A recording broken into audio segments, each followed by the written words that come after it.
Assalamualaikum warahmatullahi wabarakatuh.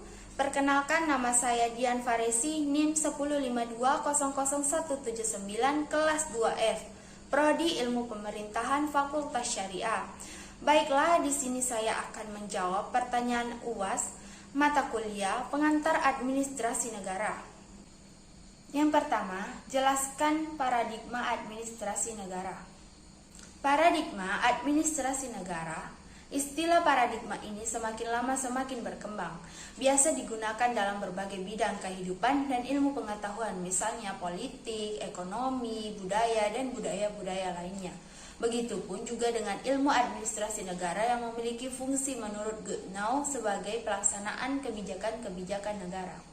Disiplin ilmu ini memiliki pengertian dan implementasi yang berbeda dari setiap negara. Hal tersebut yang memperluas pengertian dari ilmu administrasi secara dinamis telah menimbulkan berbagai macam paradigma.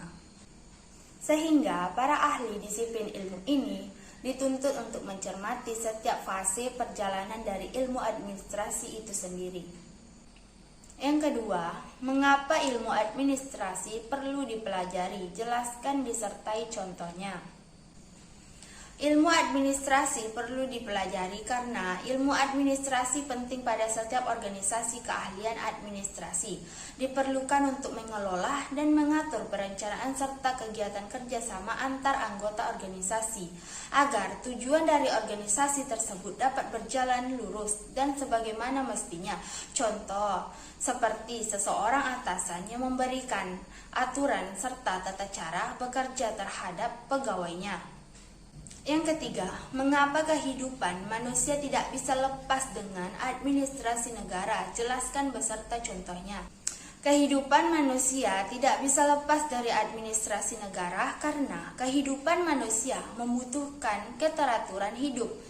Bagaimana cara bersosialisasi dengan baik? Contohnya, ketika seseorang melamar pekerjaan di sebuah perusahaan, maka dengan ilmu administrasi melamar pekerjaan dapat menentukan pekerjaan yang sesuai dengan kemampuannya. Yang keempat, jelaskan hubungan administrasi negara dengan ilmu sosial.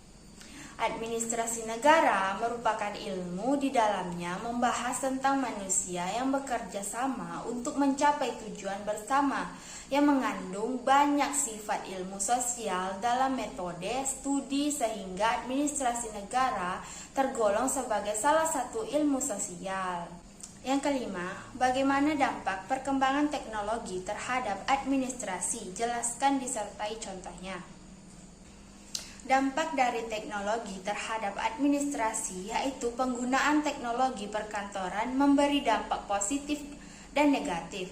Dampak positif seperti pada pekerjaan, prosedur kerja, dan hasil, sedangkan dampak negatifnya yaitu menciptakan perasaan ketergantungan pada mesin kantor dan menyebabkan biaya yang lebih besar. Contohnya, pada zaman sekarang pemerintah menambah chip pada pembuatan KTP. Fungsi dari chips adalah menyimpan data biometrik dari warga negara dengan sangat akurat.